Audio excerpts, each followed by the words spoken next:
बेटा पिछले वीडियो में हम लोगों ने कार्बन के यौगिक के अंतर्गत आपको मैंने हाइड्रोकार्बन के बारे में बताया था कि हाइड्रोकार्बन की संरचना किस प्रकार से होगी। क्योंकि ये पाठ ही कार्बन पे आधारित है ना, तो कार्बन के बहुत से गुण होते हैं, उसमें से एक इसका गुण है अपरूपता। तो आप इस गुण के बारे में देखिए, पढ़िए किस प्रकार से। आज मैं आपको बताने जा रही हूँ किसके बारे में, अपरूपता। अपरूपता जो है इसे हम एलोट्रॉपी भी कहते हैं। तो अपरूपता क्या है, पहले आपको ये पता होना चाहिए कि अपरूपता वास्तव में है क्या चीज। तो जैसे मैं सबसे पहले बच्चों को उदाहरण पहले देती हूँ और डेफिनेशन बाद में बताती हूँ। हीरा है आपके पास, ग्रेफाइट है आपके पास, और आपके पास है एक और यौगिक नया जिसका नाम है फुलेरीन। ये क्या है, ये किससे बने हैं, तो हीरा कार्बन से बना है, ग्रेफाइट किससे बना है, कार्बन से बना है, फुलेरीन किससे बना है, कार्बन से बना है। क्या आप हीरा, ग्रेफाइट और फुलेरीन को पहचानते हो? क्या आपने हीरे को गहने के जवाहरात में देखा है? ग्रेफाइट को आपने कहाँ देखा है, पेंसिल की लीड में। फुलेरीन आपने देखा है, एक नई खोज है ये फुलेरीन की। ये बिल्कुल बॉल की जैसी संरचना दिखाई देती, बकी बॉल। इसमें से कम 60 कार्बन परमाणु फुटबॉल के बॉल के जैसे संरचना में जुड़े रहते हैं। इस प्रकार से ये नई खोज है। तो क्या देखा आपने? क्या आप इनको भाई बोल सकते हो? तीनों को बिल्कुल बोल सकते हो। क्यों भाई भाई हैं? कार्बन से बने हैं। इनके माता पिता कौन है? कार्बन है। पर इनका बाहरी गुण देखो, हीरा चमकदार है, ग्रेफाइट धूसर है, और जो फुलेरीन है वो इन सबसे अलग हटके है। तो तीनों के जो दिखने का गुण है, दिखने का गुण यानी भौतिक गुण, जैसा वो दिखते हैं, तो इनके भौतिक गुण क्या है? भौतिक गुण अलग अलग है, भौतिक गुण अलग अलग है। लेकिन मान लो आप इसको जलाना स्टार्ट करते हो तो हीरा भी जल के कार्बन देगा, ग्रेफाइट भी जल के कार्बन देगा, और फुलेरीन भी जल के कार्बन देगा। इससे तात्पर्य कि इनके रासायनिक गुण समान है।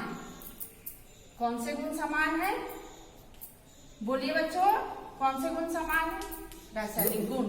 तो आपने अपरूपता की क्या परिभाषा निकाली? समान होते हैं। तो डेफिनेशन निकालिए, क्या है? वे तत्व जिनके भौतिक गुण अलग अलग और रासायनिक गुण समान होते हैं।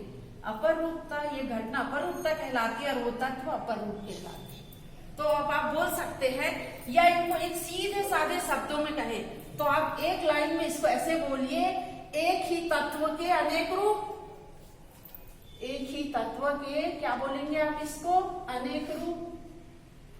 तो एक ही तत्व है ना, रूप अनेक है, तो इसको हम वैज्ञानिक भाषा में इस प्रकार बोलेंगे, जब किसी तत्व के भौतिक गुण अलग अलग और रासायनिक गुण समान होते हैं तो ऐसे तत्व अपरूप तत्व कहलाते हैं, और यह घटना अपरूपता कहलाती है। बेटा हीरा और ग्रेफाइट के बारे में आपने पिछली कक्षाओं में पढ़ा। चूंकि ये कार्बन से बने यौगिक हैं, तो कार्बन से बने यौगिक है मीन्स कार्बनिक यौगिक है, और कार्बनिक यौगिक सदैव विद्युत के कुचालक होते हैं। क्योंकि कार्बनिक यौगिकों में कौन सा बंध पाया जाता है? कार्बनिक यौगिकों में सहसंयोजी बंध पाया जाता है, ये विद्युत के कुचालक होते हैं। पर यहाँ पर ग्रेफाइट जो है वो अपवाद है, ये विद्युत का क्या होता है बेटा?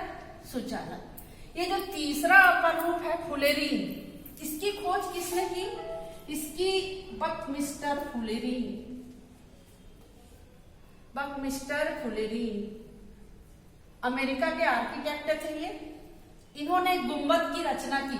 वो गुंबद इस प्रकार से था, और जब वैज्ञानिकों ने देखा कि कम से कम 60 कार्बन जो होता है ये बॉल के जैसी संरचना षटकोणीय व्यवस्था में इस प्रकार से जुड़ते हैं, तो इनके नाम पर इसका नाम दे दिया गया क्या? फुलेरीन। तो ये फुलेरीन जो है कार्बन के अपरूप है। इसको बनाने के लिए न्यूनतम संख्या कार्बन की 60, इसके अलावा 70, 80 ये फुलेरीन की भी खोज हो चुकी है। तो आज के वीडियो में बेटा बस इतना ही, इसके आगे का कल पढ़ेंगे।